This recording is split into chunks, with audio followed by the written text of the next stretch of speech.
Okay, hi, welcome everyone. It's great to see you all again. I know we just saw you on Monday. I just have one quick announcement before I turn this over to Deanna. If you haven't done so, please sign into Blackboard and post your I made it discussion to the forum. And just get your homework in on Sunday. If you need any accommodations or anything else or an extension for the homework assignment this week, just let me know. Even though it says you don't have to fill in all the boxes, please fill in the boxes and give me the details about yourself and your business so that I can give you more meaningful feedback throughout the next 7 weeks. Okay. All right. Thanks, everyone. All right. Well, welcome everyone to our very first live session with a speaker. I know we had our orientation on Monday, so it was great to see everyone back today. And we have Dr. Haynie with us and a couple of other special guests. So without further ado, I'd just like to give a brief intro to our Director of Entrepreneurship and Small Business, Misty Stutzman-Fox, who I believe is, in my view, is right next to me. And as what Misty calls Hollywood, what is it? Hollywood Squares. Hollywood Squares, that game. So I'd just like to introduce Misty. She is our director of the entire portfolio of all of our entrepreneurship programs. Her and I have worked together for about 4.5 years. So welcome so much, Misty. Thank you for being with us, and take it away.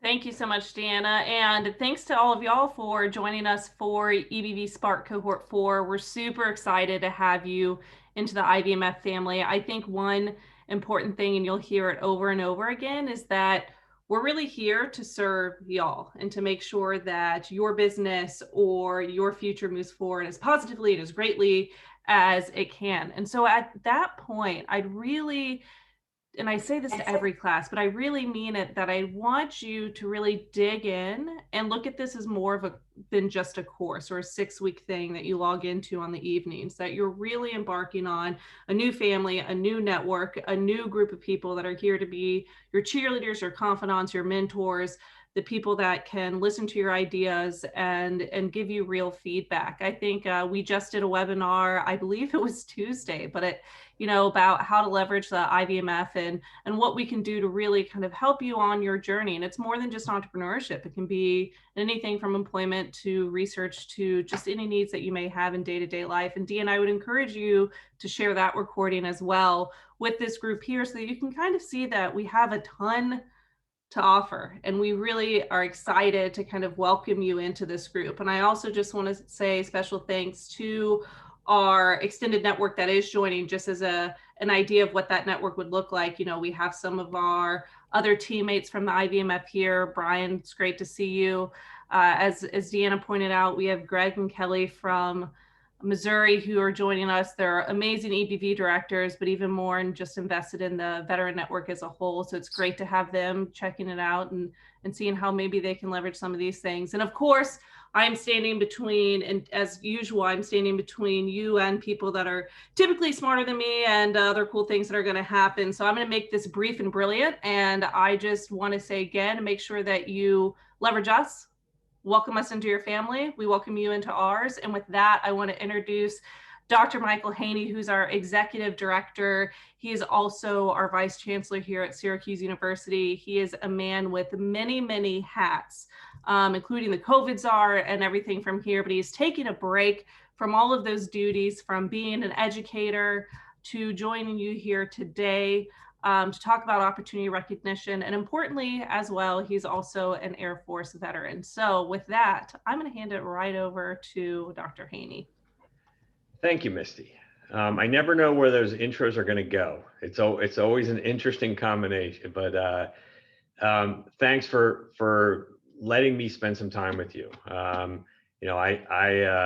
got out of the Air Force because I fell in love with teaching and higher education. I was fortunate that my Air Force career took an interesting turn, and I ended up on the faculty teaching at the Air Force Academy, and that was going to be just another assignment for me, and I really fell in love with teaching. And so I got out of the Air Force back in 2006 and came here as my PhD is in entrepreneurship and innovation, and came here as a business school professor. And the irony of all of that is now that I crossed over to the dark side of university administration as vice chancellor here. I don't get to teach that much anymore.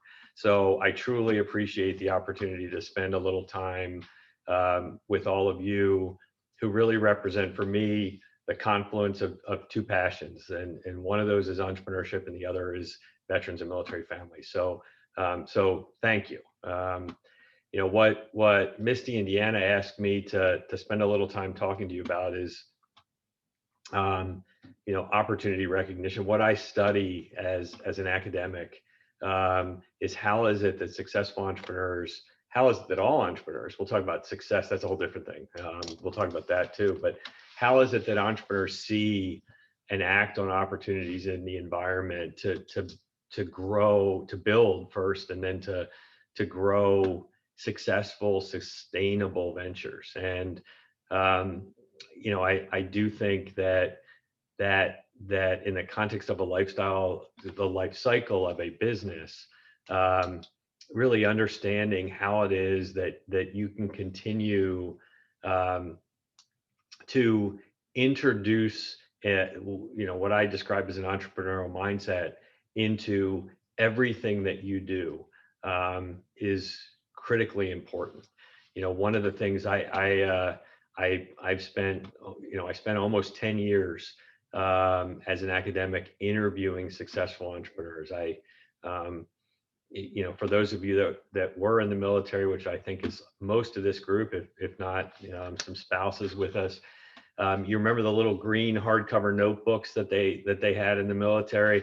You know, so when I got out, I took one of those notebooks and I ripped out all the pages of my, you know, boring meetings notes that I attended, and I took that book and it became my journal of successful entrepreneur interviews, and specifically now more than 1,000 successful entrepreneurs that I've interviewed. And I always ask them one question, and that question is, there you go, I see one.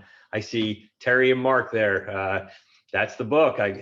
Mine is full of definitions, and specifically the question I ask entrepreneurs is, what are you doing? How do you define what it is you're doing as an entrepreneur? And, you know, I had the privilege a bunch of years back to interview Richard Branson. And to this day, his answer to that question is my favorite answer. And he described what he does in the context of being an entrepreneur is this idea of seeing and acting on opportunities to introduce something different. And I think that's really central to what I like to spend a little time talking to you about. And I do want to turn this into a discussion. So I'll share a few preliminary thoughts, and then I'm going to stop and answer questions. I think that's a good way for us to, you know, have this discussion. But, you know, one of the things that I think is true for all of you as entrepreneurs in the early stages of launching and growing a business. When I say early, you know, typically we describe any business that's less than 5 years old as an early stage business. And the challenge for you will be an ongoing, I would argue, relentless pursuit of different. And let me explain what I mean when I say that.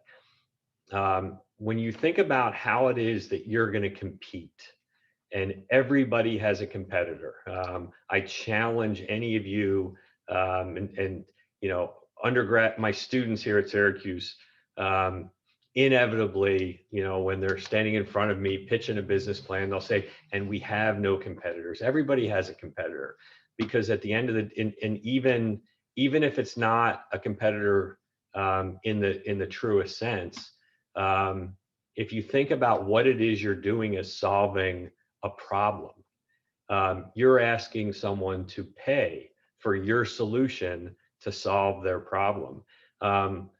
This idea of, do I have a competitor? It's a little bit of a trick question. It's a trick question because how often in your own life do you experience a problem that you just choose not to solve? Because the investment required of your time, of your money, et cetera, just makes it not worth it to solve that problem, right? You know, that speaks to this value proposition that you have to create. You have to make it such that the solution that you're delivering, whether it's a product or service to solve someone's problem, is that compelling, is that much better than whatever the next available alternative exists for that that consumer, that customer, to solve their problem. I use I use this question, and it's sort of outside opportunity recognition, but I'm going to ask you, somebody want to tell me how you price a product? This is one of those foot stomper moments, and I'm curious. Somebody be bold, take a shot. How do you price a product?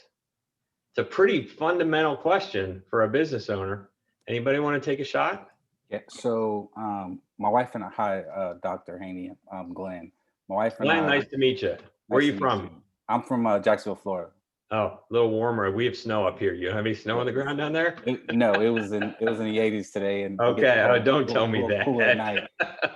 Right now, I think it's in the 60s, but okay.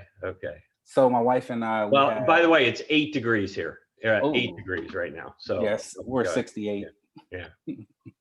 So to price a product, you have to look at how long. Well, we're a service-based business, and I'm planning on opening my own business here next year. But my wife and I, since we offer a service, we price our product because we build websites and we do flyers. So we build in our time and the product that we're giving. So and pages of a website, and how long it's going to take us to design that. So Glenn, you're not gonna like what I'm about to say. You're not gonna like it. So Glenn is about to tell me, and I'm setting him up. Glenn's about to tell me that he's going to factor in his time, the resources that go into putting his service together, his costs, and I'm going to tell Glenn as gently as I can without hurting his feelings that he couldn't be more wrong as to how to. Well, Dr. Haynie, may I finish? Okay, but go ahead, give it a shot. No. Like, honestly, once we factor in on our time, we see what other companies are doing out there as well. So we look at our competitive prices, and we also we try to not come in lower, but we offer the best for the market. Okay, let me do this. Let me tell you, Mike Haynie's pearl of wisdom on this one, because there's really only one answer to this question. There's only one answer to the question, and it's what the consumer is willing to pay. It's the only answer to the question. And let me walk you through why that's the only answer to the question. So let's transport ourselves magically to Target for a second. We're walking through Target, and you see something shiny on the shelf, and it catches your eye. You pick it up. What's the first thing you do? What's the very first thing you do when you pick it up? You look at what? Yeah, how much it costs. Yeah, you look at how much it costs. You look at the price, right? And then now let's get in your head. What happens inside the head when you look at the price? You start asking yourself some questions. First question you ask yourself is it worth it? Dig deeper into that. It's like that consumer psychology a little bit. Is it worth it relative to what? Why are you asking yourself that question? You're asking yourself that question. Is it worth it relative to the next best, the option of not having it, or the option of some other solution to solving that problem? That's how, as consumers, we work. So if you think about that same example now with your business owner hat on, why would you price a product any differently? Because if you do, here's what happens. So here's what happens. There's one of two outcomes. If you price a product based on what it costs you to deliver it, one of two options. One is the consumer is actually willing to pay more than what, let's say it costs me $5 and I mark it up 25%. And that's where that's where I come to market with that price. 25% sounds like a good margin. What if the consumer finds so much value in what you're offering that they're willing to pay a 200% margin? That if you put that on the shelf at a 200% margin, it still creates value for the consumer at 200%. You're leaving money on the table. Here's the opposite. If you price a product simply as a function of what it costs you to deliver in a margin, you also run the risk that the consumer does not see the value in the product at that price point, and it never leaves the shelf. And I'll give you two really good relevant examples of this particular situation. You know, one, if anybody has kids out there, you may have used a toy product called Leapfrog. Anybody ever used Leapfrog toys? You know, they're actually now, Leapfrog is the largest toy company in the world. Leapfrog was started by some guy, wasn't an engineer, wasn't an educator, was a lawyer. And he went to a parent-teacher conference with his kid, you know, and the teacher told the father that his son was struggling with letter sounds to say the, you know, the and but, you know, A, B, and this really bothered the father. And he got the idea, what if I were to take a generic keyboard and somehow create something where if my son pushed the A, it would make the A sound, and if my son pushed the B, it would make the B sound. And he had an engineer buddy, and he asked his engineer buddy to help him out, and they created this little contraption. It didn't look good, but it worked, right? It made the A sound, the B sound, the C sound, and his son used it pretty regularly. And next parent-teacher conference, the teacher says, I don't know what you're doing, but it's remarkable. You know, he's made so much progress, et cetera, et cetera. And that gave the dad an idea. What if I were to turn this into a product that we sold? So he got with his buddy again, and they sort of cleaned this thing up and made it look a little better. But the next thing he did was really important, and it's a good lesson. He went out and he called all his son's little friends' parents, and he said, I want to invite you all over, you know, for some beer, some wine, and, you know, some snacks, and I want to show you this thing, and I want your opinion. And he brought all those parents over, and he demonstrated this contraption that he created, and the parents all thought it was the best thing in the world. But then he said, okay, well, if this were going to help your kid, would you pay $50 for it? And everybody in the room said, yep, pay $50. And then, you know, he said, well, what about $70? You know, and everybody said $70. And then what about $90? And all of a sudden, you know, 50% of the room was out. And then he said, well, what about $110? And, you know, at that price point, there were only 2 people left that of all the guests he invited over that said they'd pay $110 for it. You know, and he thanked everybody and sent him on his way. And then he proceeded to put his contraption in the closet. And he put it in the closet for 3 years. You know why he put it in the closet for 3 years? Because his best estimate was that it would cost $150 to manufacture it for the consumer market and put it on shelves. He realized that the value that the consumer saw in this product wasn't feasible relative to, you know, the economic model. People weren't going to pay. Why did he put it in the closet for 3 years? What was he waiting for?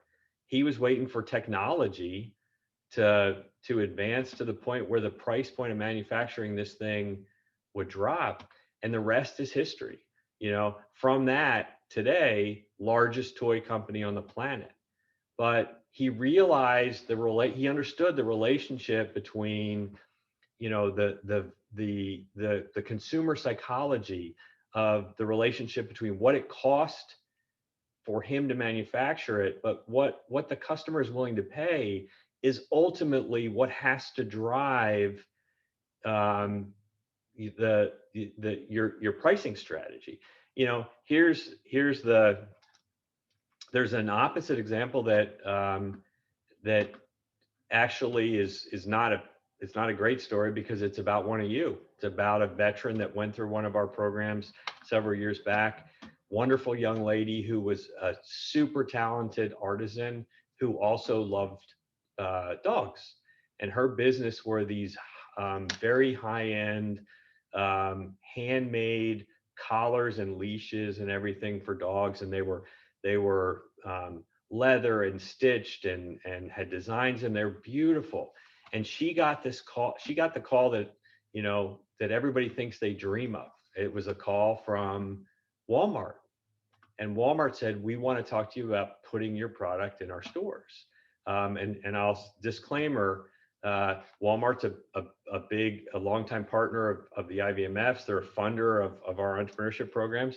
But I will say this story doesn't turn out all that well. In spite of that, and you know, one of the things Walmart said was, listen, we love your products. We think our customers are going to love your products, but they're too expensive.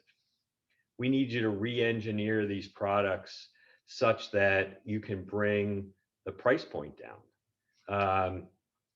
And she was so focused and excited on the potential of selling this product at Walmart that she was willing to do whatever it took to get that contract. And so she re-engineered her products. You know, she went from you know, real natural leather to fake leather. She went from hand stitching to, you know, sort of mass manufactured kind of stitching. The intricate designs on the collars and leashes went away and were replaced with.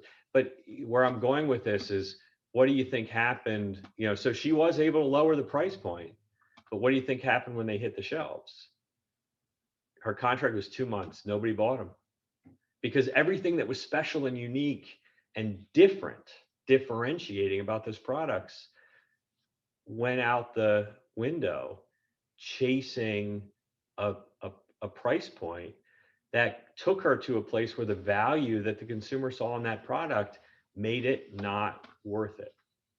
You know, so all of this is to bring me back to sort of the big picture takeaway, you know, from my perspective, for businesses that are in your life cycle window. And that is, you know, you can't compete on price. It's next to impossible for a new and young startup business to compete on price. The most effective way, and I should clarify that, it's next to impossible for a new and young business to compete on price and actually grow the business. And that's because if you can't charge a premium price for your product, how do you get to charge a premium price for your product? Well, that will always be a function of a differentiated value proposition. This is what Starbucks does great, right? So there's a Starbucks right out the window of my building, and I go there almost every day and pay way too much for a cup of coffee. And guess what? There's a Dunkin' Donuts like four stores down, where I could buy the same amount of coffee for, you know, 80 cents to $1 cheaper. But I go to the Starbucks every time. Why? Because I'm a sucker. Because I actually go there because I feel better about myself, right? I'm going to walk around with that cup with the little green lady on it, and I'm going to go into that store, and I'm going to, you know, there's the puffy couches and that funky music, and somehow they're selling me more than a cup of coffee, right? And because of that, I'm willing to pay a whole lot more for that. I'm willing to pay a premium price for a differentiated experience or a differentiated product. But what does that do for you as a young and new business? That premium price affords you the ability to turn around and reinvest in your business.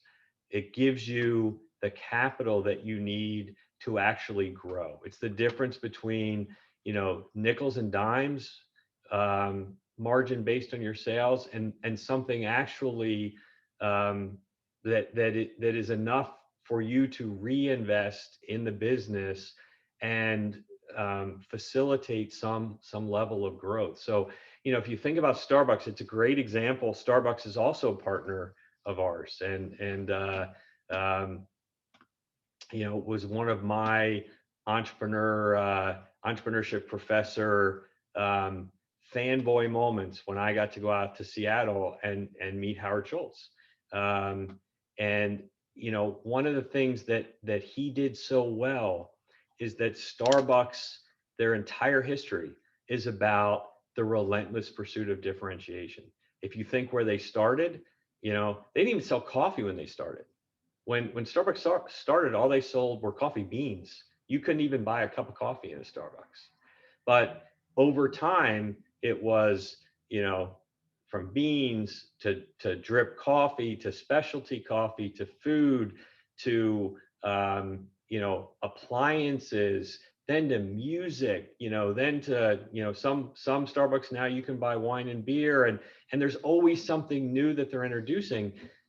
That is 100% an effort to continue to, because their worst nightmare is the day that I walk in and I look at Starbucks and Dunkin' Donuts and I am indifferent. That is the Starbucks worst nightmare.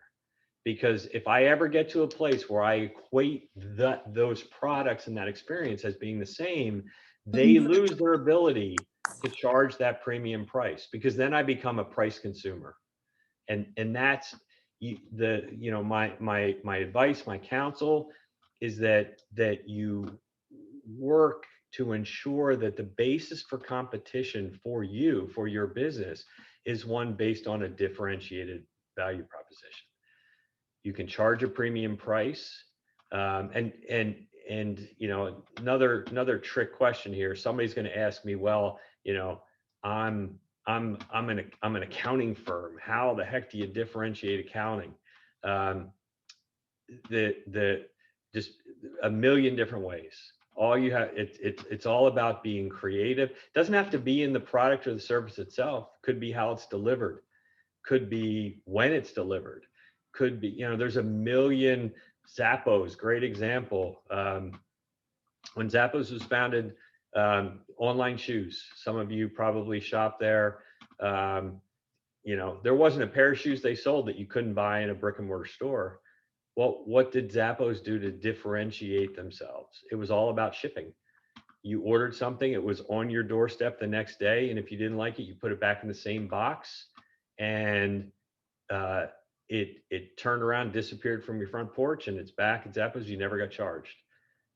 It was all about delivery and customer experience. That's how they differentiated. You know, so the point is, the opportunities are there. Your focus as an entrepreneur, particularly at this stage, should be, how do I continue to deliver a differentiated value proposition to the consumer so I can maintain the opportunity to charge a premium price. So I could go on and on and on.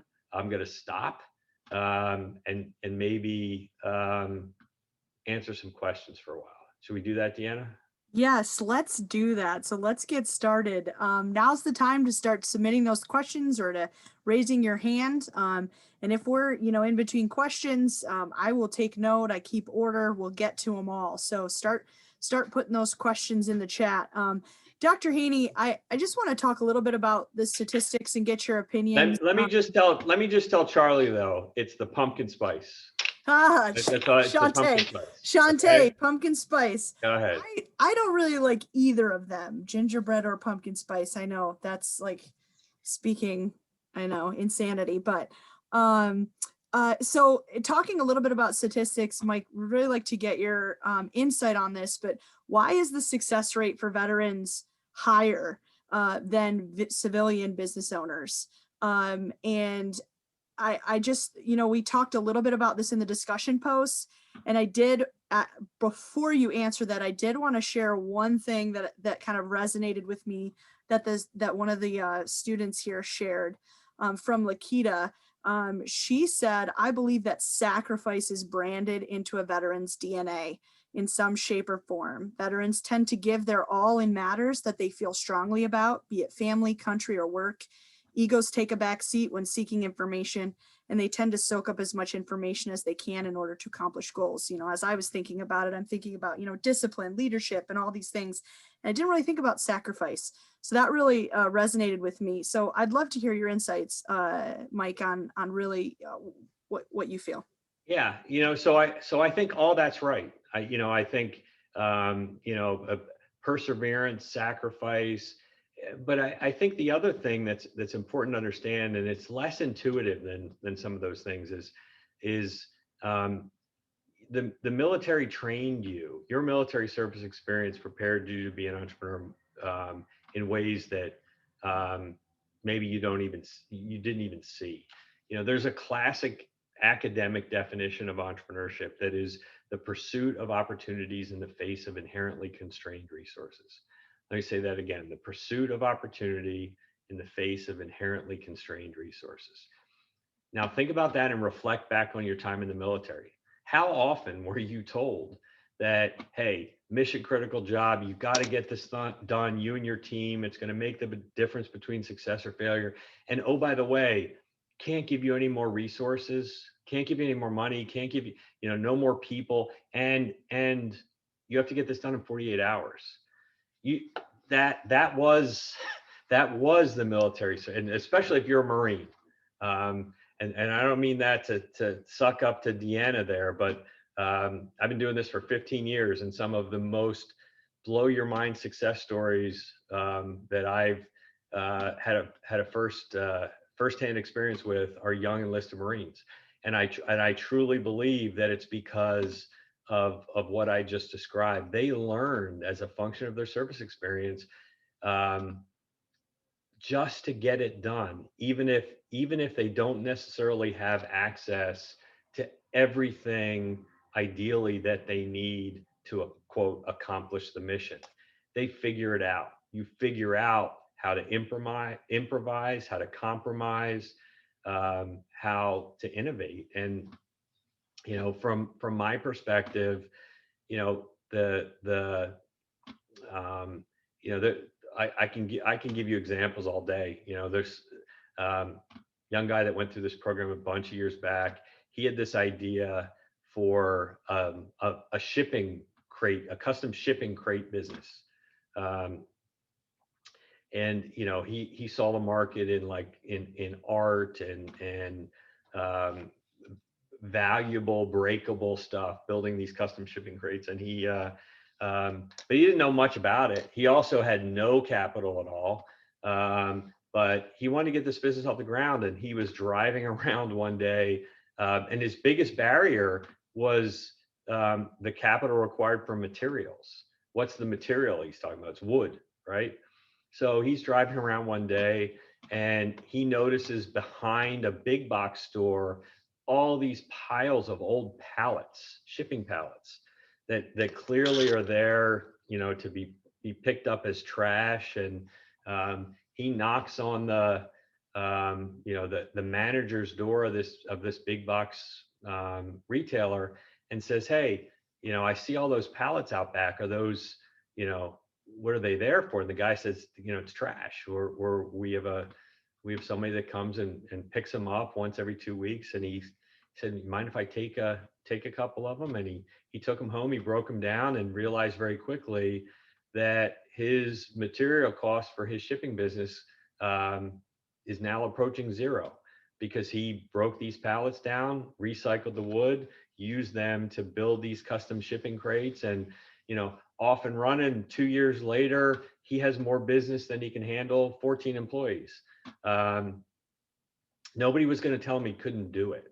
And I think that is really something that comes from the military service experience that you don't get at a college or a university or in civilian society in many respects. So, I do think it's why all the way back to World War II. Think 7 years after World War II, more than 50% of the 12.5 million that Americans that served in World War II, more than 50% had launched a small business, and that's nuts. Today, veterans represent only about 6% of the population, but just over 14% of all small business owners in this country. There's something there. There's something to, and one day I'll actually have the time to write a book about it. But until then, I just get to talk to you guys about it. My speculation. Thank you, Mike. Kind of want to just, there's been a couple of questions filtering in about differentiation. And as you were talking about that relentless pursuit of differentiation. So Stephanie has kind of a dual question. I'll ask both in one. One, she's asking, how has this program, the EBV program, so to speak, used differentiation for itself? And then, what are some ways to create maximum differentiation with little resources and funds, which I think you're probably pretty familiar with. I know starting early on, that's basically what you did. So could you kind of speak about that a little bit? Yeah, there's a lot to unpack there. I'll try to do it parsimoniously. So this program got its start, honestly, I had no intention of having anything to do with military veterans, et cetera, when I got out and came here as a professor. But I was doing some research at the time. When we launched EBV, it very specifically was a program for traumatically wounded service members. I was doing some research as an academic on immigrants and entrepreneurship, and came across some literature that in this country, people with disabilities actually start businesses at rates 7 times higher than people without disabilities. And here I was, a veteran right out of the military, very aware that about 30% of folks coming back from Iraq, Afghanistan were transitioning out of the military with service-connected disabilities. I said, this is something I could do. So the idea was just to start a program over the summer where we would bring veterans and transitioning service members who may face barriers to traditional employment because of disability issues, bring them to the university and help them launch and grow a small business. At the time, that was the differentiation, if you will. It was a very niche, unique program focused on a very, very specific population. And there was no, whether it was inside government or outside government, there was nobody doing anything like that at the time. I think that's why it got an awful lot of attention. It was going to be nothing more than a summer hobby for me. And the year after we launched it, we had other universities come and say, can we be part of this too? And we expanded it to UCLA and Texas A&M and Florida State in that first year. And then, over the years, other universities. But it's also evolved as a function of how the population we serve evolves. It's not today, thank goodness. The market, if you will, the population that we served, in those early years, 2007, 2008, 2009, doesn't exist at the same scale that it did back then. So we've expanded the eligibility, but we also, to the question about differentiation, we also continue. So what you're participating now is the pursuit of differentiation. This program, the version of the program that you're going through today in this conversation wasn't even anticipated 6 months ago. I think we also there are today many lots of folks have jumped into the veteran entrepreneurship game, if you will. When we started, there was really nobody doing this kind of work. But I think what has kept us different and differentiated, and Deanna and Misty both talked about it early, is we made a commitment right from the beginning to this idea of lifelong learning. So this is not a transactional kind of program. Whether or not you guys like us or not, you're stuck with us for the long term. So beyond the formal piece of training that we do, I truly think where the magic is what happens next. I used to tell students, and I can't do it anymore because today's 18-year-olds have no idea what a VCR is, by the way. I used to describe starting a business. It's not, matter of fact, I use two old person terms.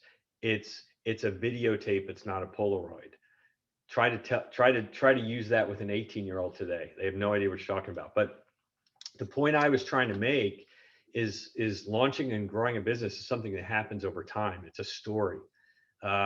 We recognize, and I think where a lot of other programs maybe fall short is that, hey, the training's 5 days, the training's 2 weeks, or whatever it is, and then it's done, and they give you a pat on the back and say good luck, go out and launch a business. That doesn't work. It doesn't work because the challenges that you face today, whatever stage of that your business is at, 6 months from now, it's going to be a whole different set of stuff. And 2 years from now, it's going to be a whole different set of stuff. And we've really worked hard to sort of build programs and resources that are aligned over time with the different challenges and barriers and opportunities that you will face along the journey as your business grows, matures, et cetera. So I think that's one of the things that has really differentiated us, and we recognized as a differentiator years ago. And we have folks that went through their first IVMF program 6 years ago that are still now very different business today.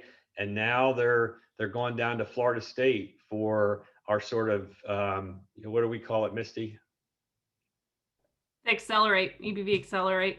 So that's for businesses, what, 5 years, at least 3 years, 5 employees. Yeah. So, we're trying to create these resources along the way that are uniquely tailored to the different stages of business growth that you're experiencing at the time.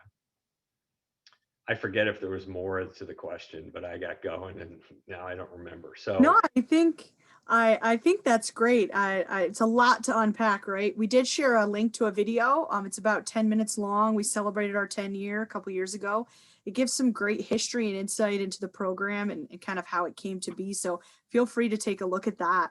I'm actually going to move to Shantae real quick. I know I've got 2 other questions in the chat, but she has a question that's really still talking about kind of differentiating yourself, but more so through your culture. Shantae, would you mind go ahead and unmute and you can ask your question?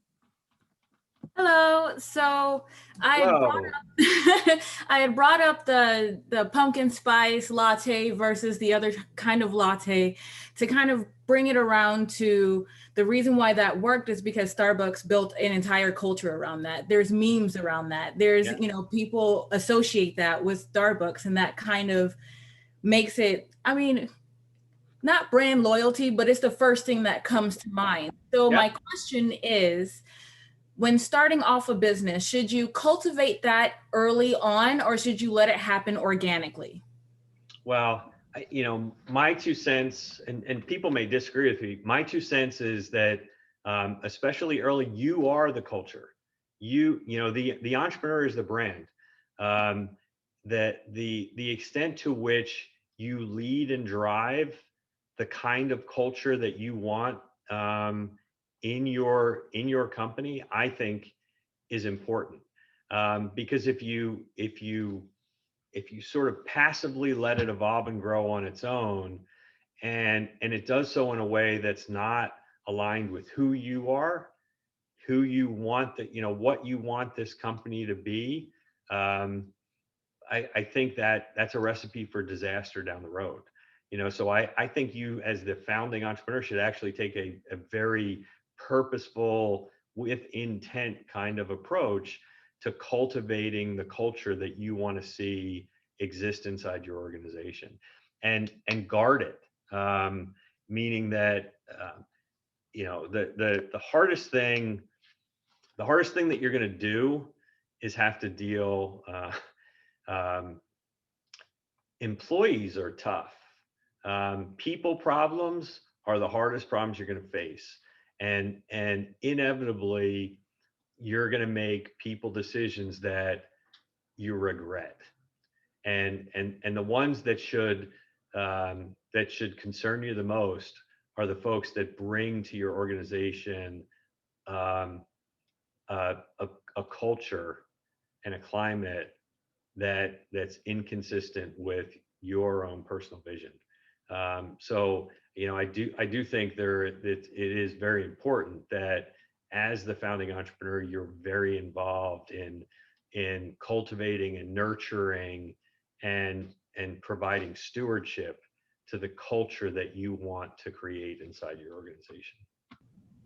So that's actually really good. I made note of that. I was coming more from a marketing point of view.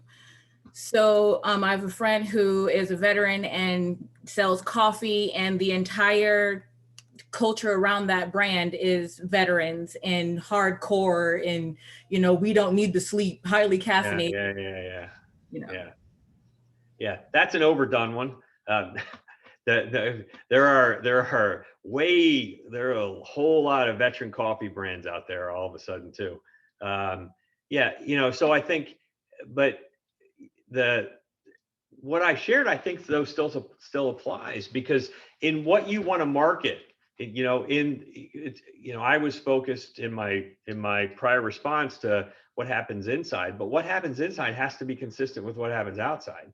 You can't create a culture that inside the organization, what your employees experience, et cetera, is different than the story that you're telling to the world, because then there's no authenticity, right? It's disingenuous. And people will call you on it. Your employees will call you on it. Your customers will call you on it. So, it really is about, the culture, the story of your organization that you cultivate among your employees, among your partners, et cetera, has to be consistent with, from a brand and marketing perspective, what you tell the consumer, what you tell the world. Awesome. Thank you so much, Shantae, for asking those questions. Mike, just to kind of stay on this topic of differentiation, do you have examples of some ways that we can create that maximum differentiation with little resources that might be common across companies? Well, yeah. So it has to start with, though, understanding how you create the value, what the value proposition is in the first place. And this has to start with talking to customers, right? If you think about what it is you're doing as an entrepreneur, I believe opportunity exists at the nexus of problems and solutions. But you start with the problem, not the solution, right? The idea of really engaging and talking to the consumer to understand their pain points, and building from that, building your value proposition, your service offering, your product offering, such in a way that what you're delivering to the consumer is truly addressing as many of their pain points as possible. That's the first. It's hard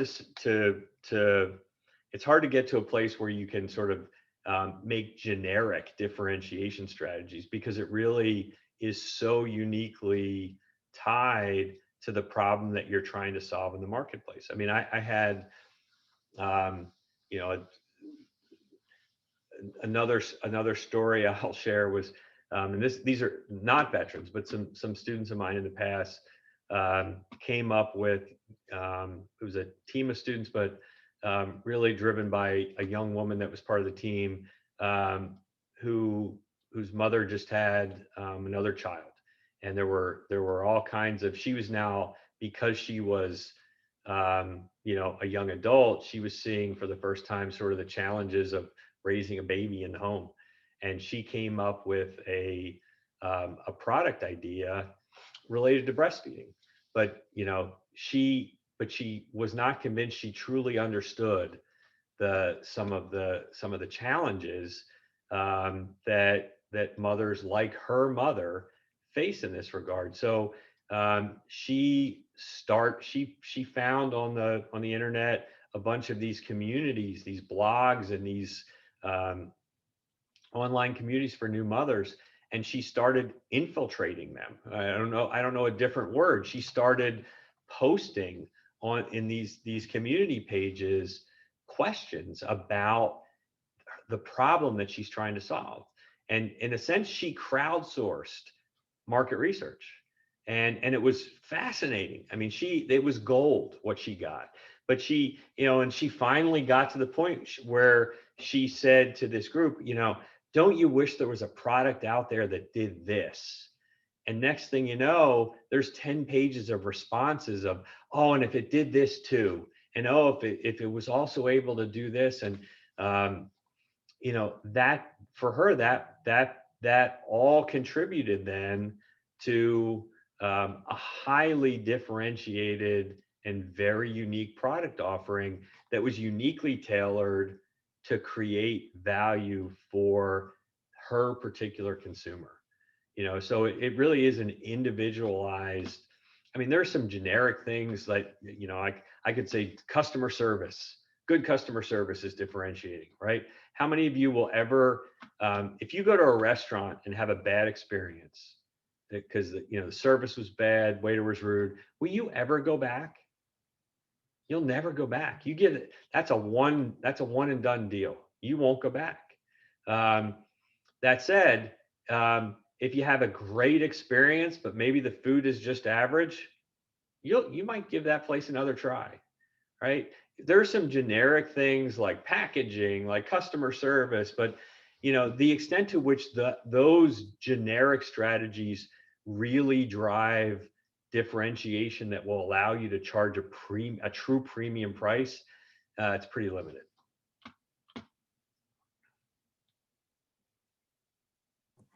Oh, I thought I had myself unmuted. Sorry. Thank you very much. We've got some really good questions coming in, and I know I have two questions. Kenneth McGinnis, we'll get to your question. I'm sorry, we're just really still on this differentiation topic. And I've got a really good question in the chat by Erica, so I want to hit on that.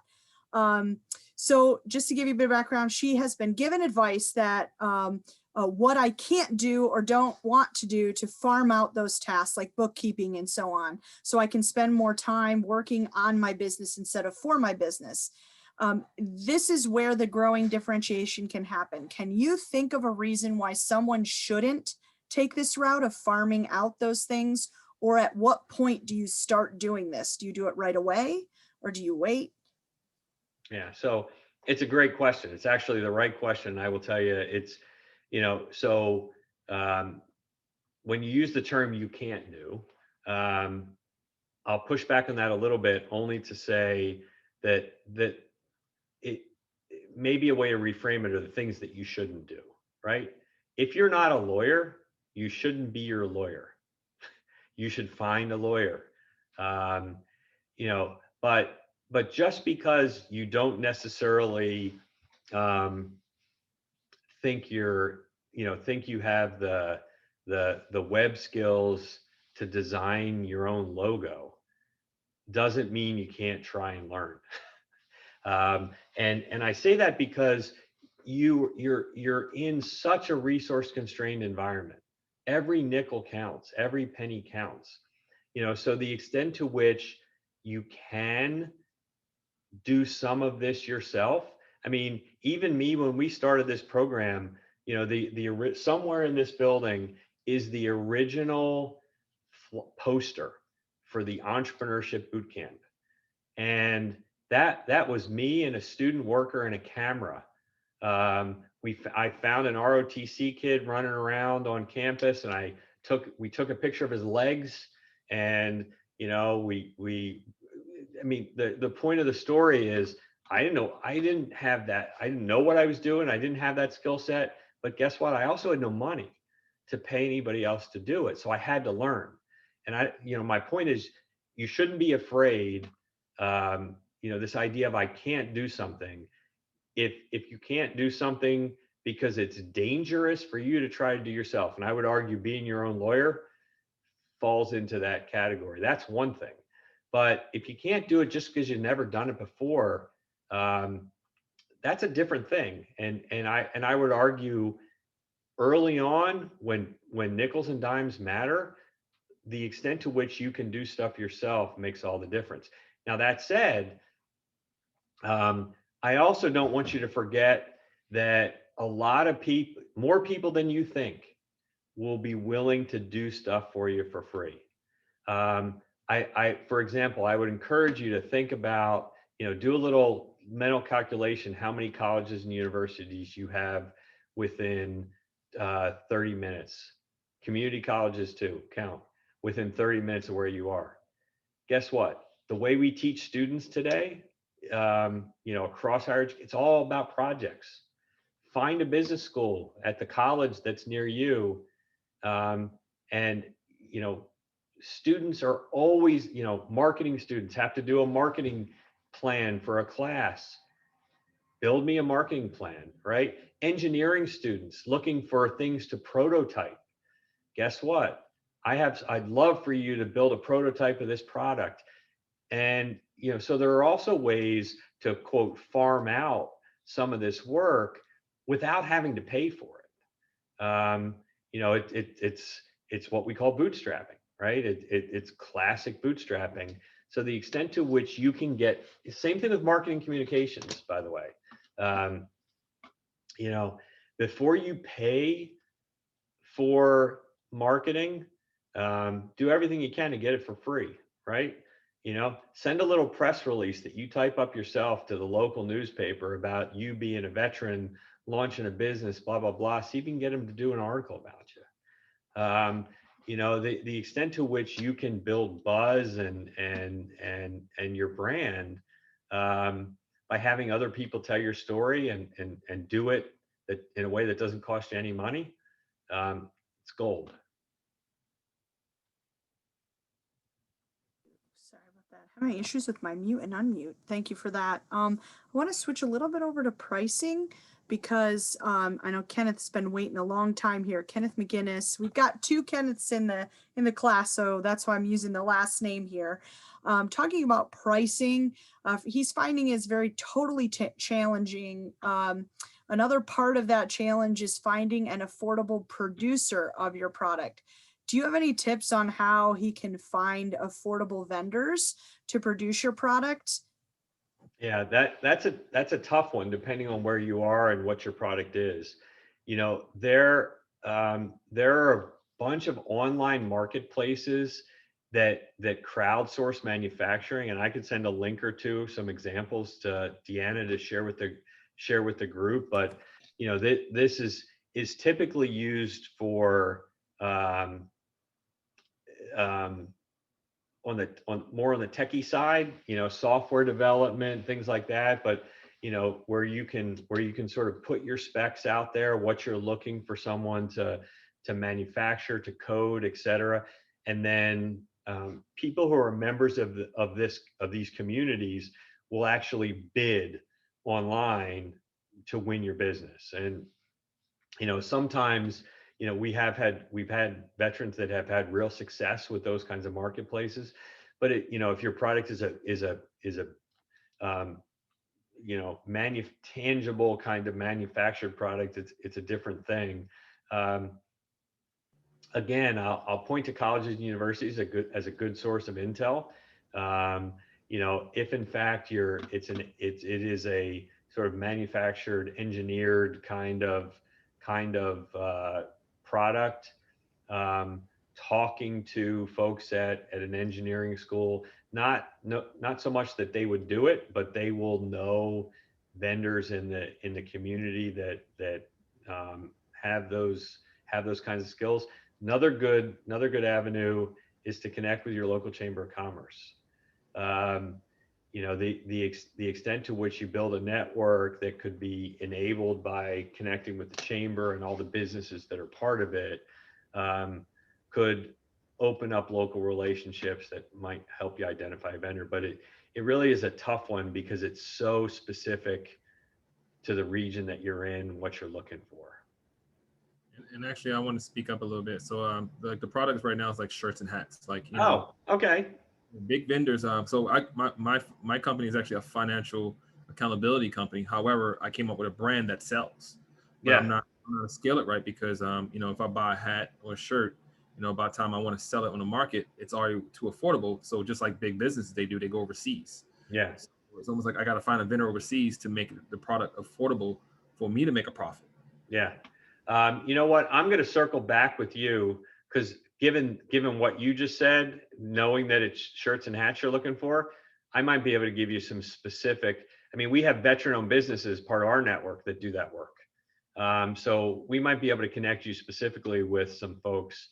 I also will talk to our university.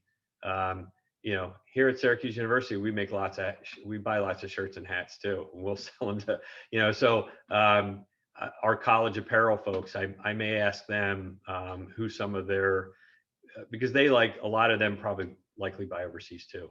So let me see if I can come up with some vendor recommendations for you, and I'll circle them back through Deanna. Thank you. Yep. Yeah, that's great. Thank you, Mike. I know we have a great list too, so we'll put all those together and try to get you some by end of week, and then kind of follow up with you on that, you know, next week as well with some more. So one thing that this program will do is help provide a really nice, great network for you. And I think that as Dr. Haynie was saying, you know, one of our differentiators is, you know, when this program ends in week 7, what happens next, right? And it's a continued, you're continually with us. You're continually for the life of your business with the resources and tools. We always want to be there, program for you at every stage. Also, all the resources that we can provide you and assistance. Now, we should make clear, we're not a stalker, right? No, so if you truly tell us to go away, we'll go away. But, you know, the idea here is to be there to support you throughout the journey. Absolutely. Absolutely. So you'll get an email from us once a month. And then if you want to connect with us further, you know, you reach out to us and we get right back to you with what you need. So, Dr. Haynie, just want to kind of talk. We had a question come in from Jill about maybe some opinions you might have or some examples you can give. As a question coming from, can you name an app? Like, can your name or app brand, like logo, differentiate you from other like-minded services, like having a catchy name or having a you know, a cool logo? She an example like Uber versus Lyft, something like that. Yeah, I mean, yes, but, and the yes, but is this: if there's no if it's just a name or a logo, and there's no and the core product or service doesn't actually provide value to the consumer, it's not a sustainable competitive advantage, right? It may catch attention, it may get somebody to click on it once, but if you click on it once and everything else, everything behind the logo is crap, you know, it's just a cool logo. Thanks, Mike, for that. Let me just pull up the questions here. Sorry, it closed out on me. All right, so could you just, you mentioned a little bit about bootstrapping, and I know we dive into financials in week 6, I believe it's week 6, yes. And we're really going to talk really in depth about bootstrapping and kind of other ways to fund your business. But, you know, you mentioned that term. Could you kind of talk a little bit more about that and kind of give some examples of what that looks like? Sure. You know, so at an early startup stage, the extent to which you can avoid using other people's money, I would recommend it. One of the powerful things about business ownership is the autonomy that is conferred to you as the business owner, to make your own decisions, make your own choices. As soon as you start taking money from somebody else, you start eroding that autonomy away. Even if it's friends and family money. And I'm not saying that, that at all costs you should avoid this, but the extent to which, especially early on, you can get the business off the ground without having to take outside money, I would recommend it.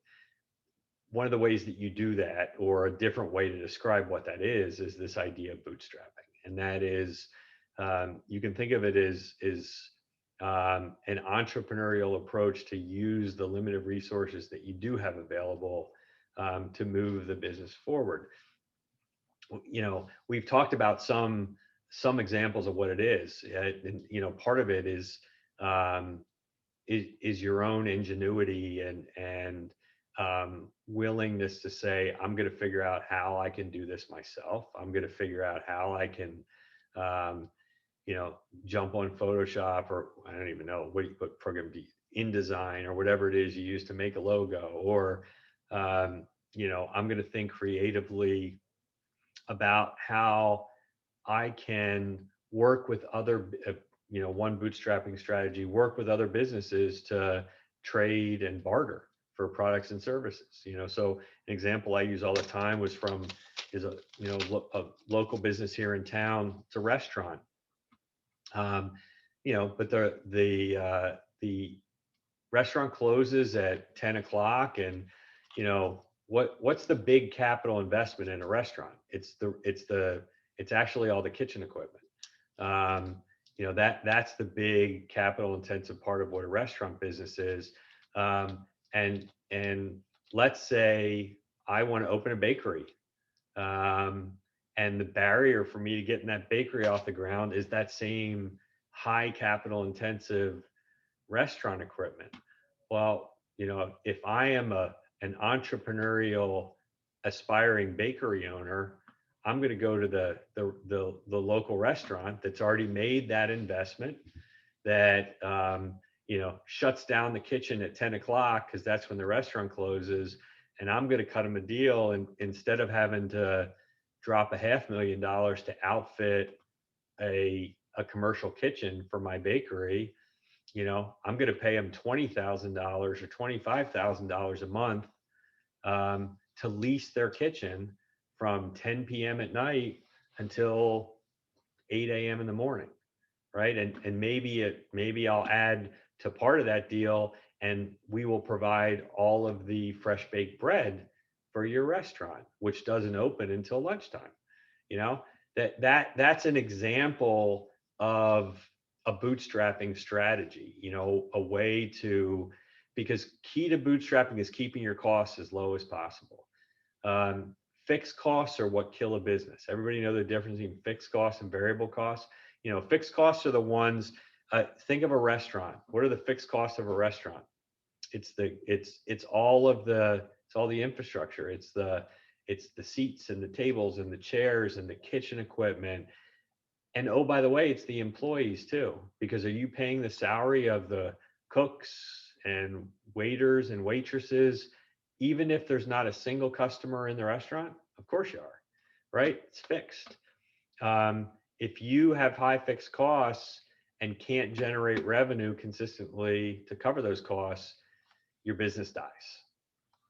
Bootstrapping is about keeping those fixed costs as low as possible for as long as possible.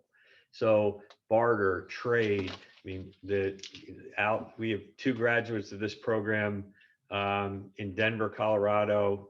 One is a lawyer / accounting business, and the other is a landscaping business.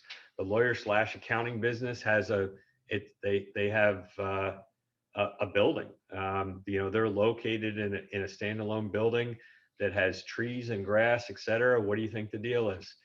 I'm going to do your landscaping. You're going to do my books every year. And there's $0 that ever change hands between the two of them, right? So there's lots of opportunities for those kinds of bootstrapping relationships.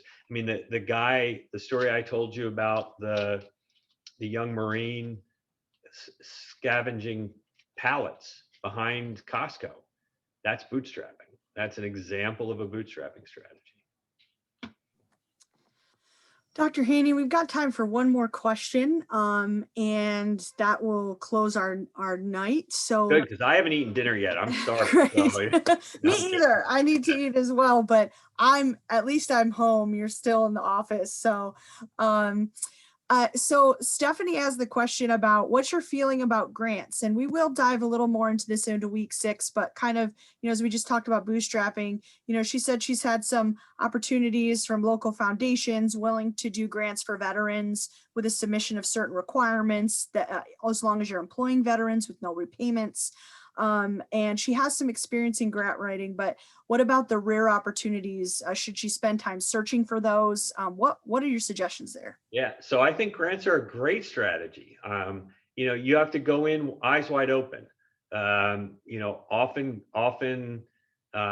grants, particularly grants to small business owners, they come with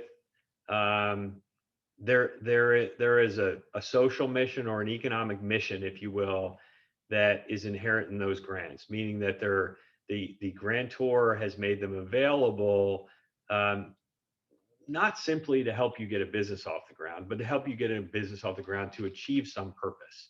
That purpose could be enhancing diversity. That purpose could be supporting veteran employment. That purpose could be revitalizing a neighborhood. There's a million different sort of motivations behind what a grantor might want to achieve as a consequence of this. I share this to say you have to go in eyes wide open so that you know that you're accountable to that objective. Because if you take a grant, the grantee is going to expect that you deliver consistent with the terms of that grant. All the IVMF is grants. I mean, all the funding that supports this program, et cetera. And poor Maureen Casey, who's on this, at least I saw that she was here somewhere. She's still here. She's listening. Yep. She's our chief operating officer. She spends 60% of her time reviewing reports back to our grantors that hold us accountable every year for, if they're going to provide us a grant of X, here's the 3 pages of things that we're going to do in return for that grant. The quarterly reports, there's a lot to it. So it's a great source of capital, but you do have to know going in that it's not going to be, it's very unlikely that it's going to be the check that comes in the mail, you cash it and you're done. There is a quid pro quo relationship that comes with a grant. So just know that going in. Thank you so much, Mike. Great question to end on is always money. So yeah, it is true. Grants. Never enough of it. It's true. There's never enough because there's always something more we can do and there's always an opportunity. And it's definitely the way we have been able to stay sustainable and funded for so long, which is amazing here at the IVMF. But Dr. Haynie, I just want to thank you so much for joining us for tonight and just sharing some of your vision for, where we are now, with the vision you had early on into what we are now, and just for your insight and knowledge that you've been able to give our class. So thank you so much for being here. Do you have any final closing words or thoughts for us? No, I'll end where I started, which was saying thank you to all of you.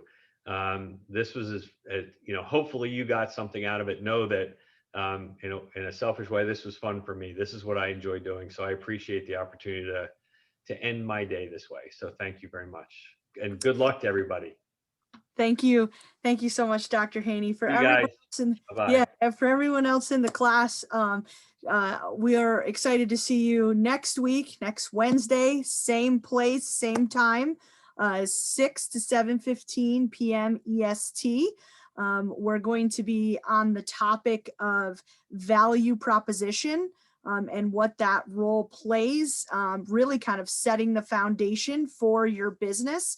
So make sure that you're working on that homework to get you prepared for next week. Watch those videos if you haven't watched them yet. I'll be posting a link to the webinar that we had on Tuesday for, not for this class, don't worry, you didn't miss one, but for a larger IVMF webinar. I'll post the link in that in the announcements here in the next few days. We're just trying to get that all closed captioned. And then there's a couple of other things that I promised I would post that I will do. Thank you so much for staying with us. Homework is due by midnight on Sunday, so make sure you get that in. Communicate with Sandra, it's key if you need some flexibility there. And you have my contact information, I'm available as well. Maureen, Brian, Greg, Kelly, thank you so much, and Misty for joining us tonight. And we will see you next week. Have a good evening, everyone. Bye-bye.